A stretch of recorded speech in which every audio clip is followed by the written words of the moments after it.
Welcome to 360 Tamil. இன்னைக்கு இந்த வீடியோல நம்ம எந்த படத்தோட எக்ஸ்பிளனேஷன் பத்தி பார்க்க போறோம்னா, மலையாள சினிமால இந்த வருஷம் வெளியான போலீஸ் டே அப்படின்ற படத்தை பத்தி தான் பார்க்க போறோம்.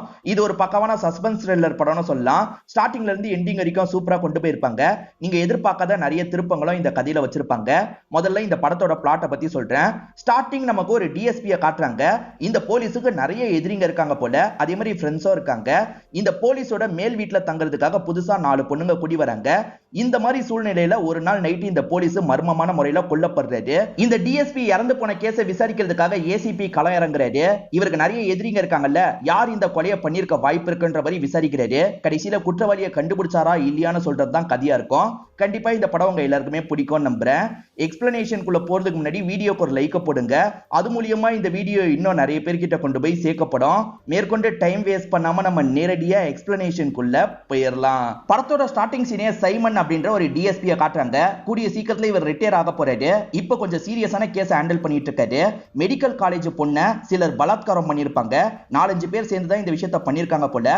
அந்த பொண்ணு சீரியஸான கண்டிஷன்ல இருக்காங்க. சம்பந்தப்பட்டவங்க யாருன்றதை கண்டுபிடிக்கிறதுக்காக தான் இவர் விசாரணை பண்ணிட்டு இருக்காரு.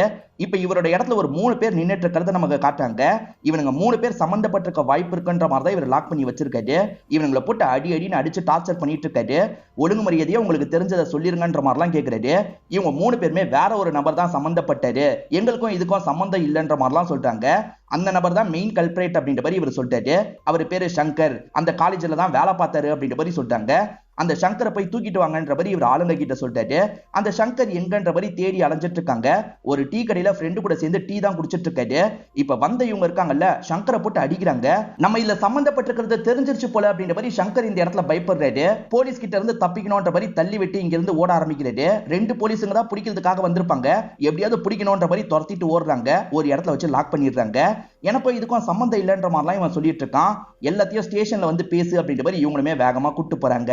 இந்த இடத்துக்கு வந்த சங்கர் இருக்காரு பாத்தீங்களா, இதுக்கும் எனக்கும் எந்த ஒரு சம்பந்தமும் கிடையாதுன்ற மாதிரிலாம் சொல்லிட்டாரு. அவனுங்க 3 பேர் நடந்த விஷயத்த சொல்லிட்டாங்க, ஒழுங்கு மரியாதையை ஏத்துக்கோ அப்படின்ற மாதிரி இவர் சொல்லிட்டாரு. சார் உண்மையா நான் எந்த தப்புமே பண்ணலன்ற மாதிரி இவன் சொல்றான். இப்ப சைமனுக்கு சீனியர் கிட்ட இருந்து கால் வருது. என்னையா அவன் சிக்கனானா அப்படின்ற மாதிரிலாம் கேட்கிறாரு. சார் சிக்கிட்டான், சீக்கிரமே உண்மையை வாங்கிடுவேன்ற மாதிரிலாம் இவர் சொல்லிட்டாரு. இப்ப ஆளுங்க காரமா சாப்பாடுலாம் எடுத்துட்டு வந்திருக்காங்க. அந்த சாப்பாடை இவர் என்ன பண்றாருன்னா சங்கரோட ஜட்டிக்குள்ள போட்டுறாரு. காரத்தினால இவன் துடிச்சிட்டு இருக்கான். சூடாவும் இருக்கும், பயங்கரமா துடிச்சிட்டு இருக்கான். ஒழுங்கு மரியாதையை ஒத்துக்கோன்ற மாதிரிலாம் கேட்டுட்டு இருக்காரு. ஆமா சார், நான் தான் இந்த விஷயத்த பண்ணேன், தெரியாம பண்ணிட்டேன்ற மாதிரிலாம் சொல்றான். ஒத்துக்கிட்டான்ல, அதனால கொஞ்சம் இவர் நிம்மதி ஆயிட்டு இருக்காரு. இந்த சைமன் வீட்டுல இருக்கும்போது சங்கரோட அப்பா இந்த இடத்துக்கு வராரு. சங்கர் வசதியான வீட்டு பையனா இருப்பான். அப்பா இருக்காருல, தெரியாம இப்படி பண்ணிட்டான் சார், எப்படியாவது என்னோட பையனை நீங்க தான் காப்பாத்தணும் அப்படின்ற மாதிரிலாம் கேட்கிறாரு. எதனால இந்த மாதிரி கேட்கிறாருன்னா, இவர் கரப்டட் ஆபீசர் அப்படின்றத பத்தி அப்பாவுக்கு தெரிய வந்திருக்கும். என் பையனை எப்படியாவது காப்பாத்தி கொடுங்க சார், உங்களை நான் எப்படினாலும் கவனிச்சுக்கிறேன்ற மாதிரிலாம் சொல்லிட்டாரு. இவர் கரப்டட் ஆபீசர் தானே, நல்ல வேலை சீக்கிரமா வந்துட்டீங்க, அப்படி இல்லைன்னா காப்பாற்ற முடியாம போயிருக்கோன்ற மாதிரி சொல்லிட்டாரு. மீதி ஒரு 3 பேர் இருக்காங்கல்ல, அவங்கள வச்சு நான் கேஸை க்ளோஸ் பண்ணிக்கிறேன், ஆனா நிறைய செலவாகும், ஏன்னா இப்பயே உங்க பையனை என்னால் ரிலீவ் பண்ண முடியாது. நான் சொல்ற லாயரை போய் பாருங்க, அவர் கேஸ் எல்லாம் ஹேண்டில் பண்ணிப்பாரு, உங்க பையனை சீக்கிரமா வெளியே கொண்டு வந்துருவாரு அப்படின்ற மாதிரி சொல்லிட்டாரு. இந்த அப்பாவும் சரின்ற மாதிரி ஏத்துக்கிறாரு. போகும்போது கடையில சிகரெட் பேக்கெட்லாம் எனக்கு வாங்கி கொடுத்துட்டு போங்கன்னு சொல்லிட்டாரு. அதுக்கும் அப்பா சரின்ற மாதிரிலாம் ஏத்துக்கிறாரு. இந்த சைமன் ஒரு லாயரை பார்க்க சொன்னார்ல, அவர் சைமனோட ஃப்ரெண்டா தான் இருப்பாரு. இந்த அப்பாவும் அந்த லாயரை பார்க்கறதுக்காக வராரு. லாயர் வர டைம் தான், வெயிட் பண்ணுங்கன்ற மாதிரி அங்க இருக்க பொண்ணு சொல்றாங்க. கொஞ்ச நேரத்துல அந்த லாயர் ஃப்ரெண்டு வந்துடுறாரு. ஏற்கனவே சைமன் கேஸை பத்தி சொன்னாரு. இந்த கேஸ்ல உங்க பையனை காப்பாத்தணும்னா நிறைய செலவாகும், பரவாயில்லையா அப்படின்ற மாதிரி கேட்கிறாரு. சார் எவ்வளவு லட்சம் செலவானாலும் பரவாயில்ல, என் பையன் தான் எனக்கு முக்கியம்ன்ற மாதிரி சொல்லிட்டாரு. பரவாயில்ல, இவரை வச்சு நல்லா காசை கறக்கலான்ற மாதிரி இவர் யோசிக்கிறாரு. ஒரு ஸ்டேஜ்ல அந்த சங்கரை கேஸை விட்டு வெளியே கொண்டு வந்துடுறாங்க. இந்த லாயர் ஃப்ரெண்டுக்கு ஃபீஸா நிறைய காசு கிடைச்சது பாத்தீங்களா, அதுல ஒரு ஷேரை சைமனுக்கு தரதுக்காக வீட்டுக்கு வந்திருக்காரு. நிறைய ஃபுட்டும் வாங்கிட்டு வந்திருக்காரு. சைமன் வீட்டுல ஒரு வேலைக்காரன் இருக்க மாதிரியும் நமக்கு காட்டாங்க. இப்பதான் ஆர்டர் போட்டேன்ற மாதிரி வேலைக்காரன் சொல்றான். இப்ப ஃபுட்டை தரதுக்காக அந்த ஆர்டர் போட்டவரும் வந்துடுறாரு. ஃபுட்டை கேன்சல் பண்ணிக்கிறோன்ற மாதிரி சொல்லிட்டாங்க. இல்ல சார், வந்ததுக்கு அப்புறம்லாம் கேன்சல் பண்ண முடியாதுன்ற மாதிரி அவர் சொல்லிட்டாரு. நான் போலீஸ், கேன்சல் பண்ணிக்கிறேன்னா கிளம்புன்ற மாதிரி சொல்லிட்டாரு. இல்ல சார், அப்படிலாம் பண்ண முடியாதுன்ற மாதிரி அவன் சொல்றான். இதனால சைமன் டென்ஷன் ஆயிடுறாரு. ஒழுங்கா இங்க இருந்து போறியா இல்ல 4 சாத்து சாத்தவா அப்படின்ற மாதிரி அவனை போட்டு அடிக்கிறாரு. இப்ப மத்த 2 பேருமே ஓடிரு அப்படின்ற மாதிரி சொல்லிட்டாங்க. அவனுமே உன்னை விட மாட்டேன் அப்படின்ற மாதிரி கோவமா கத்திக்கிட்டே கிளம்புறான். வீட்டுல இருக்க வேலைக்காரனோட பேரு வாசு அப்படின்றது. இப்ப வாசு 2 பேருக்குமே சரக்கெல்லாம் ஊத்தி தந்துட்டு இருக்காரு. இந்த சைமனை பொறுத்த வரைக்கும் இன்னொரு ஃப்ரெண்ட் இருப்பாரு. இப்ப கொஞ்ச நேரத்துல அந்த ஃப்ரெண்டுமே இந்த இடத்துக்கு வந்துடுறாரு. அவர் நிறைய சைட் டிஷ்லாம் வாங்கிட்டு வந்திருக்காரு. இவங்க எல்லாருமே சேர்ந்த மாதிரி சரக்கெல்லாம் அடிச்சிட்டு இருக்காங்க. இவரை மாதிரியே தான் மத்த 2 ஃப்ரெண்ட்ஸுமே கரப்டட் அப்படின்றது நமக்கு தெரிய வருது. இவங்க 3 பேருமே ஜாலியா இந்த இடத்துல டான்ஸ்லாம் பண்ணிட்டு இருக்காங்க. இப்ப இருட்டுற ஸ்டேஜுக்கு வந்துருது. நீங்க கிளம்புங்க அப்படின்ற மாதிரி ஃப்ரெண்ட்ஸ் எல்லாம் அனுப்பி வச்சிடுறாரு. இவருமே டயர்டா ரூம்க்கு வந்து படுக்கிறாரு. இப்ப நைட்டு நேரம் ஒருத்தங்க கிட்ட இருந்து வீடியோ கால் வருது. அதாவது இவர் நிறைய லேடிங்க கூட பழக்கத்துல இருக்காரு போல. அந்த மாதிரி ஒரு லேடி கிட்ட இருந்து தான் வீடியோ கால் வருது. என்ன சைமன் சார், இப்பெல்லாம் என்ன பார்க்க வரவே மாட்டீங்கன்ற மாதிரி அந்த லேடி கேக்குறாங்க. உன்னை பார்க்காம எப்படி இருக்க முடியும்? வேலை கொஞ்சம் டைட்டா போடுறதுனால தான் என்னால வர முடியல. சீக்கிரமா உன்னை பார்க்கிறதுக்கு வரன்ற மாதிரிலாம் அந்த லேடி கிட்ட பேசுறாரு. இப்பயும் இவருக்கு உடம்பெல்லாம் டயர்டா இருக்கு. கொஞ்சம் படுப்போம் அப்படின்ற மாதிரி இவரும் படுத்து ரெஸ்ட் எடுக்க ஆரம்பிக்கிறாரு. அப்படியே கட் பண்ணி ஜெயில இருக்க ஒரு கைதியை நமக்கு காட்டுறாங்க. இந்த கைதி பேரு மாதவன் அப்படின்றது. இந்த மாதவன் கையில இந்த டிஎஸ்பியோட போட்டோ தான் இருக்கு. அதாவது சைமன் போட்டோ தான் இருக்கு. அதெல்லாம் எரிச்சிட்டு இருக்காரு. இப்ப வீட்டுல படுத்துட்டு இருக்க சைமனை நமக்கு காட்டுறாங்க. நடுவுல இவருக்கு முழி போறது. தண்ணி தாகம் எடுக்குது. இந்த இடத்துல தண்ணி காலியா இருக்கு. அதனால ஆள்ல போய் தண்ணி குடிக்கலான்ற மாதிரி இவருமே ஆளுக்கு வந்து தண்ணி எல்லாம் குடிச்சிட்டு இருக்காரு. அப்பன்னு பார்த்து காலிங் பெல்ல யாரோ அடிக்கிறாங்க. யாரு என்னன்னு பாக்குறதுக்காக கதவை திறந்துட்டு வெளியே வராரு. ஆக்சுவலா பொம்மைக்கு கீழே ஒரு பேப்பரை வச்சுட்டு யாரோ போயிருக்காங்க. ஐ வில் கில் யூன்ற மாதிரி தான் பேப்பர்ல எழுதியிருக்காங்க. யார் இதை வச்சிருப்பா அப்படின்ற மாதிரி இவருமே சுத்தி முத்தி பாக்குறாரு. யாருமே இருக்க மாதிரி தெரியல. அதனால இவருமே வீட்டுக்குள்ள போயிடுறாரு. இப்போ ஒரு மர்ம நபரை நமக்கு காட்டுறாங்க. இவன் என்ன பண்றான்னு பாத்தீங்கன்னா இந்த சைமனோட படத்தை வரைகிறான். அதுல ரத்தம்லாம் சிந்துற மாதிரி வரைஞ்சிட்டு இருக்கான். சைமன் மேல இவன் கோபமா இருக்கான்றது மட்டும் நமக்கு தெரியுது. இப்ப காலையில சமயா சைமனோ வீட்டை விட்டு வெளியே வராது. செத்து போனா ஒரு வளையம் வைப்பாங்க பாத்தீங்களா, அதை இவரோட வீட்டு வாசல்ல யாரோ வச்சிருக்காங்க. இதை பாக்குறவர் இன்னும் டென்ஷன் ஆயிடுறாரு. யார் இந்த வேலையெல்லாம் பண்ணிட்டு இருக்கிறதுன்னு யோசிக்கிறாரு.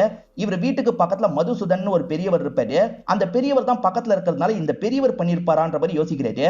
இப்ப அந்த பெரியவருக்கு பக்கத்துல வந்து அதை தூக்கி எறிகிறாரு. அந்த பெரியவருக்கு பக்கத்துல வந்து விழுது. அந்த மதுசூதன் இதெல்லாம் பெருசா கண்டுக்காம கிளம்பிடுறாரு. இப்ப மதுசூதன் வேலையெல்லாம் முடிச்சுட்டு ஒரு பஸ் ஸ்டாப்ல நின்னுட்டு இருக்காரு. அந்த வழியா ஒரு கார் வருது. உள்ள 4 பொண்ணுங்க இருக்காங்க. அந்த 4 பொண்ணுங்களுமே ஒரு வீடை தான் தேடிட்டு இருக்காங்க போல. இந்த வீடு தெரியுமான்ற மாதிரி கேக்குறாங்க. நல்லா தெரியும், அதுக்கு பக்கத்துல தான் என் வீடு இருக்கு, நானும் ஏறுறேன் அப்படின்ற மாதிரி இவர் வேகமா ஏறிடுறாரு. இப்ப இந்த பொண்ணுங்க கிட்ட பேச்சு எல்லாம் கொடுக்கறாரு. இதுல ஒரு பொண்ணோட பேரு மீனா அப்படின்றது. அவங்க தான் முக்கியமான கேரக்டரா இருப்பாங்க. அவங்க ஃப்ரெண்டுங்க கூட தங்குறதுக்காக தான் ஒரு வீட்டை பார்த்திருப்பாங்க. அந்த வீட்டுக்காக தான் இப்ப வந்துட்டு இருக்காங்க. அந்த வீட்டுல இருக்க ஆளு கொஞ்சம் வில்லங்கமான ஆளு, பார்த்து இருந்துக்கோங்க, எந்த ஹெல்ப்னாலும் பக்கத்துல தான் என்னோட வீடு இருக்கு, வந்து பாருங்கன்ற மாதிரிலாம் சொல்லிட்டாரு. இவங்க 4 பேருமே சைமன் வீட்டுக்கு தான் வந்திருக்காங்கன்னு தெரிய வருது. சார், வாடகைக்கு வீடு இருக்கிறதா விளம்பரம் கொடுத்திருந்தீங்கல்ல, அதை பார்த்துட்டு தான் வந்திருக்கோன்ற மாதிரிலாம் சொல்லிட்டாங்க. சைமனோட வேலைக்காரனா வாசுன்னு ஒருத்தர் இருக்காரு பாத்தீங்களா, வாங்க சுத்தி காட்டுறேன்ற மாதிரி சுத்தி காட்டுறாரு.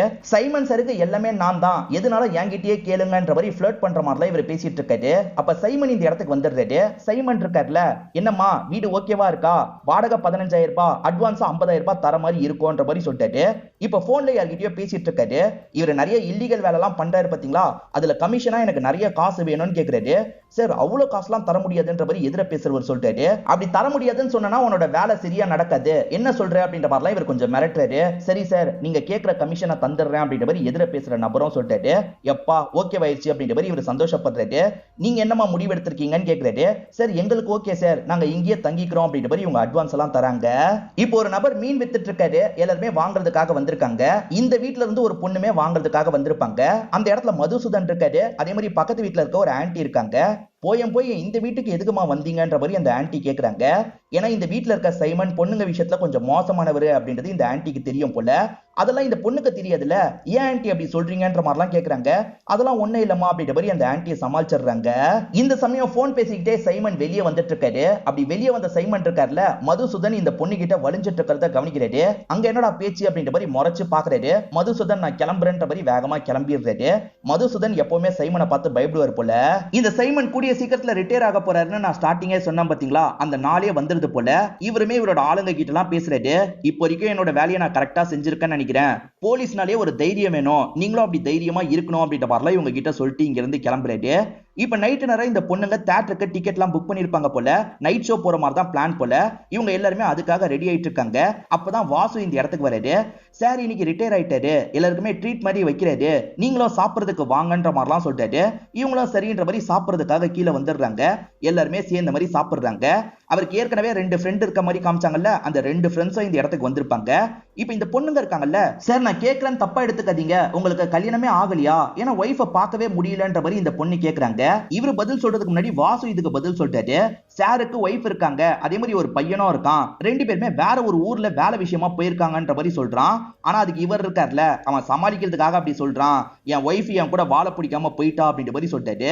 என் பையனுக்குமே பெருசா என்ன பிடிக்காது, நான் எப்பவுமே ஸ்ட்ரிக்டா இருப்பேன்றதுக்காக என்கிட்ட பேசவே மாட்டான், ரெண்டு பேருமே வேற ஒரு ஊர்ல தான் வாழ்ந்துட்டு இருக்காங்க அப்படின்ற மாதிரி இவருமே சோகமா சொல்றாரு. இவரை பொறுத்த வரைக்கும் சின்ன வயசுல நிறைய கஷ்டம்லாம் பட்டிருப்பாரு. அப்பா அம்மா கிட்ட படிக்க வைக்கிறதுக்கு கூட காசு இருக்காது. அதுக்கப்புறம் இவர் கஷ்டப்பட்டு போலீஸா மாறி இருப்பாரு. போலீஸா மாறதுக்கு முன்னாடி நிறைய சின்ன சின்ன வேலைலாம் பார்த்தேன், அதனால தான் வாழும் போது நம்ம சந்தோஷமா வாழணுன்றதுக்காக போலீஸா மாறினதுக்கு அப்புறம் கரப்டட் ஆபீசரா மாறிட்டேன், நிறைய லஞ்சம்லாம் வாங்கியிருக்கேன்ற மாதிரி சொல்லிட்டாரு. இவர் கரப்டட் அப்படின்றத இவரே சாதாரணமா சொல்றாரு. என்னப்பா நீ இதெல்லாம் சொல்லிட்டு இருக்க, பொண்ணுங்க பயந்துட போறாங்கன்ற மாதிரி அந்த லாயர் ஃப்ரெண்ட் சொல்லிட்டாரு. அப்பதான் இவங்க தியேட்டருக்கு டைம் ஆயிடுச்சு அப்படின்றத நோட் பண்றாங்க. அங்கிள் இன்னைக்கு நைட் ஷோ பாக்குற மாதிரி பிளான் இருந்தது, ஏற்கனவே லேட் ஆயிடுச்சு, நாங்க கிளம்புறோன்ற மாதிரி இவங்க பாதியிலே எந்திரிச்சு போறாங்க. அட சாப்பிட்டு போங்கமான்ற மாதிரி சொல்லிட்டாரு. இல்ல அங்கிள் பரவாயில்ல அப்படின்ற மாதிரி இவங்களுமே கார் எடுத்துட்டு இங்க இருந்து கிளம்ப ஆரம்பிக்கிறாங்க. கொஞ்ச நேரத்துல ஃப்ரெண்ட்ஸுமே இங்க இருந்து கிளம்பி போயிடுவாங்க. இப்ப வாசுவும் இவரும் மட்டும் தான் வீட்டுல இருக்காங்க. வாசுவோட அம்மா உடம்பு முடியாம ஊர்ல இருக்காங்க போல. அம்மாக்கு காசு வேணும், கொஞ்சம் காசு தந்தீங்கன்னா நல்லா இருக்கும் அப்படின்ற மாதிரி கேக்குறாரு. ஏண்டா எப்ப பாரு காசை கேட்டுக்கிட்டே இருப்பியா, அதெல்லாம் தர முடியாதுன்ற மாதிரி இவர் சொல்லிட்டாரு. அதுக்கு வாசு இருக்கார்ல, நீங்க தனி மரமா தானே இருக்கீங்க, அதுவும் இல்லாம நிறைய காசை வச்சிருக்கீங்கல்ல, என்ன மாதிரி ஆளுங்களுக்கு கொடுத்து ஹெல்ப் பண்ணா என்னன்ற மாதிரி கேக்குறாரு. நான் என்ன சத்திரமா நடத்திட்டு இருக்கேன் வர எல்லாருக்குமே ஹெல்ப் பண்றதுக்கு, உனக்கு நான் சம்பளம் நான் கரெக்டா தரேன்ல, அவ்வளவுதான் என்னால பண்ண முடியும், மேற்கொண்டு பேசாம இங்க இருந்து போடா அப்படின்ற மாதிரிலாம் திட்டுறாரு. இவன்லாம் ஒரு மனுஷன், இவங்கிட்ட காசை கேட்டேன் பாரு, என்ன சொல்லணும் அப்படின்ற மாதிரி வாசு புலம்பிக்கிட்டே இங்க இருந்து கிளம்பி போறாரு.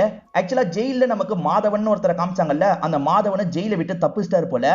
இத பத்தி போலீஸுங்களுக்கு எல்லாம் தெரியும்ல. போலீஸ்ல ஒருத்தர் என்ன பண்றாருன்னா உடனே இவருக்கு தான் கால் பண்ணிட்டாரு, அதாவது சைமனுக்கு தான் கால் பண்ணிட்டாரு.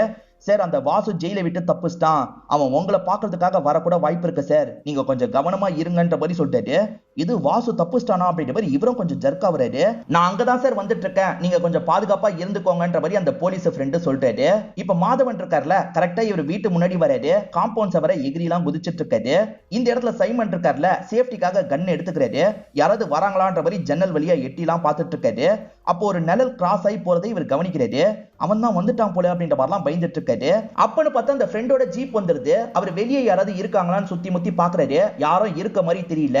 சரி உங்க வீட்டு வாசல்ல தான் நான் இருக்கேன், யாரும் இருக்கிற மாதிரி தெரியலன்ற மாதிரி சொல்லிட்டாரு. இல்ல நான் ஒரு நிழலை பார்த்தேன்ற மாதிரிலாம் இவர் சொல்லிட்டாரு. சார் நான் நல்லா பார்த்துட்டேன், அவன் இங்க இருக்கிற மாதிரி தெரியல, எனக்குமே ரவுண்ட்ஸ் போற வேலை இருக்கு சார், நான் கிளம்புவா அப்படின்ற மாதிரி கேட்கிறாரு. சரி நீ கிளம்பு, நான் பாத்துக்கிறேன்ற மாதிரி இவரும் சொல்றாரு. இப்ப வாசுவும் காலையில நேரம் வீட்டுக்கு வந்துடுறாரு. காலிங் பில் அடிச்சு அவர் கதவை திறக்கிறதுக்கு வரவே மாட்டாரு. செம்ம மட்டையில இருக்காரு போல அப்படின்ற மாதிரி இவருமே யோசிக்கிறாரு. இப்ப கதவை லைட்டா தள்ளினா கதவு திறந்துதான் இருக்குன்னு இவருக்கு தெரிய வருது. இப்ப உள்ள வந்துட்டு இருக்கவர் அங்க ஒரு பாடியை பார்த்து ஷாக் ஆயிடுறாரு.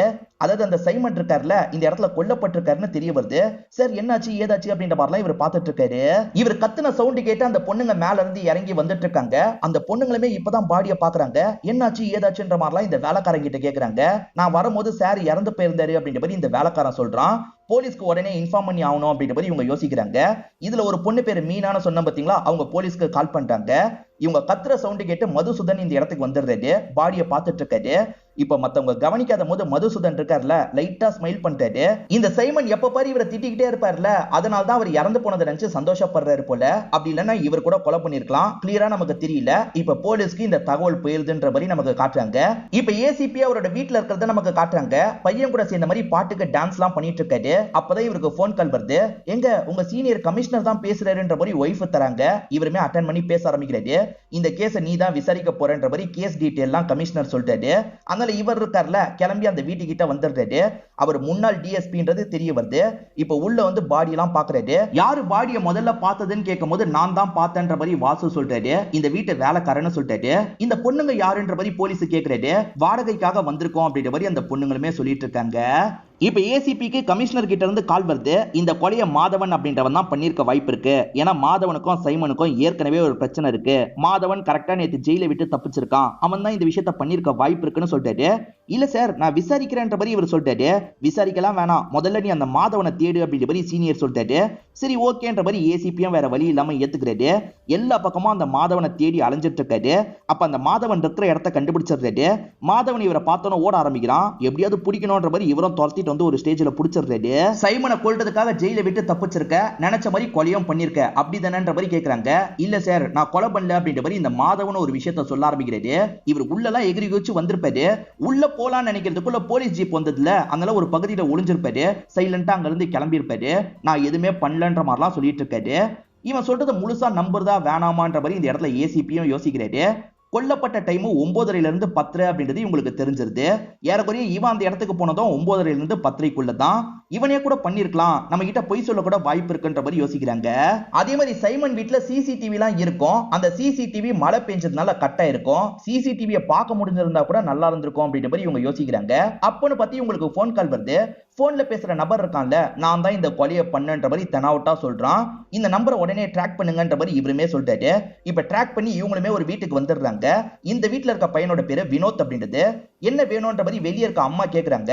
உங்க பையனை பிடிக்கிறதுக்காக தான் வந்திருக்கோம்னு சொல்றாங்க. ஏன் எதுக்குன்னு அம்மா கேட்டுட்டு இருக்கும் போதே இவங்க கூட்டு போயிடுறாங்க. அந்த வினோத் தெனாவட்டா இவங்களை பார்த்துட்டு இருக்கான். எதுக்காகடா இந்த விஷயத்த பண்ணன்ற மாதிரி கேக்குறாங்க. எனக்கும் அந்த ஆளுக்கும் ஒரு பிரச்சனை இருந்தது, அதனால தான் பண்ணன்ற மாதிரி சொல்றான். காரணமே இல்லாம இவனை ஒரு கேஸ்ல சிக்க வச்சிருப்பாரு. அதனால தான் வீட்டுக்குள்ள நுழைஞ்சேன், ஜன்னல் வழியா தான் பாயிண்ட் பண்ணி ஷூட் பண்ணன்ற மாதிரிலாம் இவன் சொல்லிட்டு இருக்கான். சைமனோட டிராயிங்கை யாரோ வரைஞ்ச மாதிரி காமிச்சாங்கல்ல, அது இந்த வினோத் தான் போல. இப்ப வினோத்தோட அம்மா இந்த இடத்துக்கு வந்துடுறாங்க. என் பையன் கண்டிப்பா இந்த விஷயத்த பண்ணிருக்க மாட்டான் அப்படின்ற மாதிரிலாம் சொல்லிட்டாங்க. எதை வச்சு பையன் பண்ணிருக்க மாட்டான்னு சொல்றீங்க? உங்க பையன் தான் பண்ணதா சொல்றான்ற மாதிரி இவர் சொல்லிட்டாரு. சார் நேத்து நைட்டு முழுக்க அவன் வீட்டுல தான் சார் இருந்தான், அவன் எப்படி சார் பண்ணிருப்பான்? என் பையன் எப்படியாவது வெளிநாட்டுக்கு போயிடணும்ன்ற மாதிரிலாம் ட்ரை பண்ணிட்டு இருந்தான். ஆனா இந்த சைமன் சம்பந்தமே இல்லாத ஒரு கேஸ்ல இவனை மாட்ட வச்சிட்டாரு. அதனால அவனோட ஆசை நிறைவேறல, கொஞ்சம் மனநலம் பாதிக்கப்பட்ட மாதிரி மாறிட்டான். இவன் இந்த கொலையை பண்ணிருக்க வாய்ப்பு இல்ல சார், சும்மா வீம்புக்காக இந்த மாதிரி பண்ணிட்டு இருக்கான், ப்ளீஸ் சார் விட்டுருங்க அப்படின்ற மாதிரிலாம் இவங்க கேக்குறாங்க. கவலைப்படாதீங்க, உங்க பையன் இந்த கொலையை பண்ணலனா சீக்கிரமா வெளியே வந்துருவான், இப்போதைக்கு நீங்க வீட்டுக்கு கிளம்புங்கன்ற மாதிரி அனுப்பி வச்சிடுறாரு. அந்த 4 பொண்ணுங்களை வர வச்சு பேசணும்ன்ற மாதிரி யோசிக்கிறாரு. இப்ப 4 பொண்ணுங்க பேசுறதுக்காக இந்த இடத்துக்கு வந்துடுறாங்க. இவருமே கொலை எந்த டைம் நடந்தது அப்படின்றத சொல்றாரு. 9:30 to 10:30 தான் இந்த கொலை நடந்திருக்க வாய்ப்பு இருக்கு. அந்த டைம் நீங்க தியேட்டர்ல தான் இருந்திருக்கீங்கன்றது புரியுது. இருந்தாலுமே போகும்போது நீங்க எதையாவது நோட் பண்ணீங்களா? நோட் பண்ணியிருந்தீங்கன்னா சொல்லுங்க அப்படின்ற மாதிரிலாம் கேட்கிறாரு. சார் மழை பெய்ய ஆரம்பிக்கும் போது தான் நாங்க கார்ல கிளம்பணும் சார். அப்படி கிளம்பும் போது மதுசூதன் இந்த வீட்டை பார்த்துட்டு இருந்தாரு அப்படின்ற மாதிரி இவங்க சொல்றாங்க. மதுசூதனுக்கும் இவங்க வீட்டுல இருக்க சைமனுக்கும் செட் ஆகாதுல்ல, அதை பத்தியும் சொல்றாங்க. ஓகேன்ற மாதிரி இவருமே கேட்டு வச்சுக்கிறாரு. அந்த வீட்டுல வாசுன்னு ஒருத்தன் வேலைக்காரனா இருக்கான்ல, அவன் ஆள் எப்படி, அவன் மேல ஏதாவது உங்களுக்கு டவுட் இருக்கான்ற மாதிரி கேக்குறாரு. அப்படிலாம் இல்ல சார், அவன் கத்துனதுக்கு அப்புறம் தான் நாங்க கீழே இறங்கி வந்தோன்ற மாதிரிலாம் இந்த பொண்ணுங்க சொல்றாங்க. சரி போங்கன்ற மாதிரி அனுப்பி வச்சிடுறாரு. எந்த ரேஞ்சில இருந்து கன்னை யூஸ் பண்ணிருக்காங்கன்றதை தெரிஞ்சுக்கணும், அப்பதான் குற்றவாளியை கண்டுபிடிக்க முடியும்ன்ற மாதிரி இவங்க யோசிக்கிறாங்க. இவங்க சாப்பிட்டு இருக்கும் போது அந்த டீடைல் கிடைச்சிருது போல. இப்ப இவங்களுமே மீட்டிங்காக ஒரு இடத்துக்கு வந்துடுறாங்க. இதுக்கு சில எக்ஸ்பர்ட் இருப்பாங்கல்ல, அவங்க தான் இந்த விஷயத்தெல்லாம் சொல்ல ஆரம்பிக்கிறாங்க. அந்த வீட்டுல சில ஸ்ட்ரகிள்லாம் ஏற்பட்டிருக்கு. மொத 2 புல்லட் பூந்தொட்டியில பட்டிருக்கு, 3வது புல்லட் தான் அவரோட நெஞ்சில பட்டிருக்கு. புல்லட் கண்டிப்பா ரொம்ப பக்கத்துல இருந்து தான் ஷூட் பண்ணப்பட்டிருக்குன்ற மாதிரி சொல்றாரு. உடம்புல இருக்க காயத்தை வச்சுதான் இவர் டிஸ்டன்ஸை கண்டுபிடிச்சு சொல்றாரு. எவ்வளவு டிஸ்டன்ஸ் இருக்க வாய்ப்பு இருக்குன்னு இவங்க துல்லியமா கேக்குறாங்க. அதிகபட்சம் ஒரு 10 அடி இருக்கும், அந்த டிஸ்டன்ஸ்ல இருந்து தான் ஷூட் பண்ணிருக்க மாதிரி இருக்கு. அதுவும் இல்லாம லெஃப்ட் ஹேண்ட் ஷூட்டர் தான் ஷூட் பண்ணிருக்க மாதிரி இருக்குன்ற மாதிரிலாம் இவர் சொல்றாரு. அங்க இருக்க ஜன்னல் வழியா ஷூட் பண்ணிருக்க வாய்ப்பு இல்லையான்ற மாதிரி கேக்குறாங்க. அதுக்கெல்லாம் வாய்ப்பே இல்ல சார், அவ்வளவு லாங்ல இருந்து ஷூட் பண்ண மாதிரி தெரியலன்ற மாதிரி இவருமே சொல்லிட்டாரு. அதே மாதிரி ஷூட் பண்ணவன் ரொம்ப கிளவர் சார், ஏன்னா ஒரு இடத்துல கூட அவனோட ஃபிங்கர் பிரிண்ட்டை விடக்கூடாதுன்ற மாதிரி கவனமா தான் இருந்திருக்கான் அப்படின்ற மாதிரி இவர் சொல்றாரு. இதனால இவங்க இருக்காங்க பாத்தீங்களா, அந்த வினோத்ன்ற பையனை அந்த இடத்துக்கு வர வச்சிடுறாங்க. ஒரு 10 அடியில இவங்க ஷூட் பண்றதுக்கான இடத்தை செட் பண்ணிடுறாங்க. இந்த கன்னை வச்சு ஷூட் பண்ணுன்ற மாதிரி கன்னை தந்துடுறாங்க. கன்னை வாங்கினோன்னா இவன் கையெல்லாம் நடுங்குது. அதே மாதிரி ரைட் ஹேண்ட்ல தான் இவன் கன்னை யூஸ் பண்ணிட்டு இருக்கான். இவன் ஷூட் பண்ணவே தெரியாத மாதிரி முழிச்சுக்கிட்டே இருக்கான். இதை பாக்குற ஏசிபியும் சிரிக்கிறாரு. கண்டிப்பா இவன் பண்ணல, அம்மா சொன்னது உண்மைதான் போல அப்படின்ற மாதிரி இவருமே யோசிக்கிறாரு. இவனை அனுப்பி விடுங்கன்னு சொல்றாரு. மழை பெஞ்சதுனால சிசிடிவி கட் ஆயிருச்சுன்னு நினைச்சாங்க பாத்தீங்களா, அதுதான் கிடையாது. சிசிடிவியோட வயரை திட்டமிட்டு யாரோ கட் பண்ணிருக்காங்கன்றது இவங்களுக்கு தெரிய வருது. அதே சமயம் வாசுவை பொறுத்த வரைக்கும் அம்மாக்கு உடம்பு முடியலன்ற மாதிரி காசை கேட்டிருக்கான். இவர் காசை தரமாட்டேன்னு சொல்லியிருக்காரு. அது ரிலேட்டடா இந்த வாசு கூட ஏதாவது பண்ணிருக்க வாய்ப்பு இருக்குன்ற மாதிரி அசிஸ்டன்ட் சொல்லிட்டாரு. அதனால வாசுவை கூப்பிட்டு ஹீரோவும் பேசி பாக்குறாரு. கடைசி சில நாளா அவர்கிட்ட காசு கேட்டுக்கிட்டே இருந்திருக்க, அவர் தரல அப்படிதானேன்ற மாதிரிலாம் கேக்குறாரு. சார் நான் சைமன் சார் ஏதாவது பண்ணிருப்பேன்னு நினைக்கிறீங்களா? நான்லாம் பண்ணல சார். சைமன் சார் சில சமயம் ஜாலியா பேசுவாரு, சில சமயம் கோவமா பேசுவாரு, அதெல்லாம் நான் பெருசாவே எடுத்துக்க மாட்டேன் அப்படின்ற மாதிரிலாம் இவன் சொல்லிட்டு இருக்கான். சரி நீ பண்ணனே வச்சுக்கலாம், சைமன் சாருக்கு ஃபேமிலி இருக்காங்களா, அதை பத்தி சொல்லுன்ற மாதிரி கேக்குறாரு. சார் சைமன் சாருக்கு ஃபேமிலி இருக்காங்க, ஆனா அவங்களாம் பிரிஞ்சு போயிட்டாங்கன்ற மாதிரி இவர் சொல்றாரு. சரி இதுக்கப்புறம் நாங்க பாத்துக்கிறோம், நீ கிளம்புன்ற மாதிரி இவருமே அனுப்பி வர்றாரு. சைமனுக்கு ஒரு ஃபேமிலி இருக்கிறத பத்தி உங்களுக்கு தெரியுதுல, அந்த ஃபேமிலியை பத்தியும் விசாரிக்கணும்ன்ற மாதிரிலாம் யோசிக்கிறாங்க. சைமனுக்கு 2 ஃப்ரெண்ட்ஸ் இருந்தாங்கல்ல, அந்த ஃப்ரெண்ட்ஸை கூப்பிட்டு இவங்க விசாரிச்சு பாக்குறாங்க.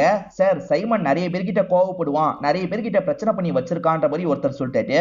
இன்னொன்று லாயர் ஃப்ரெண்ட் இருக்காரு பாத்தீங்களா, அந்த ஃபுட் டெலிவரி பாய் கூட சண்டை ஏற்பட்டது, ரீசெண்டா தான் அந்த சண்டை ஏற்பட்டது அப்படின்ற மாதிரிலாம் சொல்லிட்டாரு. சரி, அந்த பேரை நோட் பண்ணி வச்சுக்கலான்ற மாதிரி இவங்க நோட் பண்ணி வச்சுக்கிறாங்க. அடுத்ததான் மதுசூதனா சந்தேகப்படுற மாதிரி நிறைய கேள்வி கேட்கறாங்க. உங்களுக்கும் அவருக்கும் செட் ஆகாது இல்ல, நீங்க அந்த டைம் எங்க இருந்தீங்கன்ற மாதிரிலாம் கேட்கறாங்க. சரி, நான் வீட்டுல தான் இருந்தேன், வேணா ஒய்ஃப் கிட்ட கேட்டு பாருங்க அப்படின்ற மாதிரி அவருமே சொல்லிட்டாரு. இப்ப அந்த ஃபுட் டெலிவரி பண்ற நபர் மேல இவங்களுக்கு டவுட் வருது. அவர் கடையில பேசிட்டு இருக்கும் போது இவங்களுமே வந்து லாக் பண்ண ஆரம்பிக்கிறாங்க. ஏன் எதுக்குன்ற மாதிரி கேக்குறாரு. எதனால ஸ்டேஷன்ல போய் பேசிக்கலாம் அப்படின்ற மாதிரி இவங்களுமே வேகமா அவரை ஸ்டேஷனுக்கு கூட்டு போறாங்க. இப்ப லேடி அசிஸ்டன்ட் வந்து ஒரு தகவலை சொல்றாங்க. அந்த ஃபுட் டெலிவரி பண்ண நபர் இருக்காரு பாத்தீங்களா, அந்த டைம் வீட்ல தான் இருந்திருக்காருன்றத கன்ஃபார்ம் பண்ணிருப்பாங்க. இதை தாண்டி சைமனோட ஒய்ஃப் பையன் இருக்காங்கல்ல, அந்த ஊர்ல அவங்களோட ஒரு வேலை விஷயமா தான் வெளியே போயிருப்பாங்க. சோ அவங்களுக்கு ஆலிபை இருக்கு, அவங்களும் பண்ணிருக்க வாய்ப்பு இல்லைன்றது தெரியுது. அதே மாதிரி இந்த சைமன் அடிக்கடி ஒரு பொண்ணு கிட்ட பேசிட்டு இருக்காருன்றது உங்களுக்கு தெரிய வருது. அன்னைக்கு நைட்டு கூட ஒரு பொண்ணு கிட்ட பேசின மாதிரி காமிச்சாங்கல்ல, அந்த பொண்ணு கிட்ட பேசினதை பத்தி உங்களுக்கு தெரிய வருது. எல்லா ஆங்கிலயும் இவங்க விசாரணை பண்ணிட்டு இருக்கும் போது கமிஷனர் கிட்ட இருந்து கால் வருது. அந்த மாதவனை வச்சு கேஸை முடிக்க வேண்டியதுன்னு அப்படின்ற மாதிரி கேட்கிறாரு. சார், மாதவன் பண்ண மாதிரி தெரியல சார், நான் மத்த ஆங்கிள் விசாரணை பண்ணிட்டு இருக்கேன்னு சொல்லிட்டாரு. நீ சீக்கிரமா கேஸை சால்வ் பண்ணு, அப்படி இல்லைன்னு வச்சுக்கோ மாதவனை வச்சாது கேஸை சால்வ் பண்ணு அப்படின்ற மாதிரிலாம் சொல்லிட்டாரு. வேற வழி இல்லாம இவரும் சரின்ற மாதிரி ஏத்துக்கிறாரு. இப்ப லேடி அசிஸ்டன்ட் வேற ஒரு தகவலோட வராங்க. ஆக்சுவலா மாதவனை பொறுத்த வரைக்கும் ஸ்கூல் டைம்ல ஷூட்டிங் பிராக்டிஸ் எல்லாம் எடுத்தவரா இருப்பாரு. லெஃப்ட் ஹேண்டை யூஸ் பண்ணி தான் ஷூட் பண்றவரா இருப்பாரு. இதனால லைட்டா திரும்பி மாதவன் மேலேயே உங்களுக்கு டவுட் வருது. ஸ்டார்டிங்கே கூட மாதவன் பண்ணிருக்க வாய்ப்பு இருக்குன்ற மாதிரி தான் இவங்க யோசிச்சிருப்பாங்க. இப்ப இவருமே மாதவனை பாக்குறதுக்காக வந்துடுறாரு. உனக்கும் அவனுக்கும் என்ன பிரச்சனை, கொஞ்சம் கொஞ்சம் நானும் கேள்விப்பட்டேன், நீ டீட்டெயிலா சொல்லுன்ற மாதிரி இவர் வாயாலேயே கேட்க ஆரம்பிக்கிறாரு. மாதவனை பொறுத்த வரைக்கும் மேகான்னு ஒரு தங்கச்சி இருப்பாங்க. அவங்கள பொறுத்த வரைக்கும் ஷூட்டிங் சாம்பியனா இருப்பாங்க. இவங்களுக்கு மொத்தம் 4 ஃப்ரெண்ட்ஸ். நமக்கு கரண்ட்ல ஒரு 4 பொண்ணுங்களை காமிச்சாங்கல்ல, அவங்க தான் இவங்களுக்கு ஃப்ரெண்ட்ஸா இருக்காங்க. ஆக்சுவலா இதெல்லாம் விஷுவலா பாக்குற நமக்கு தான் தெரியும், கதை கேட்டுட்டு இருக்க ஹீரோக்கு தெரியாது.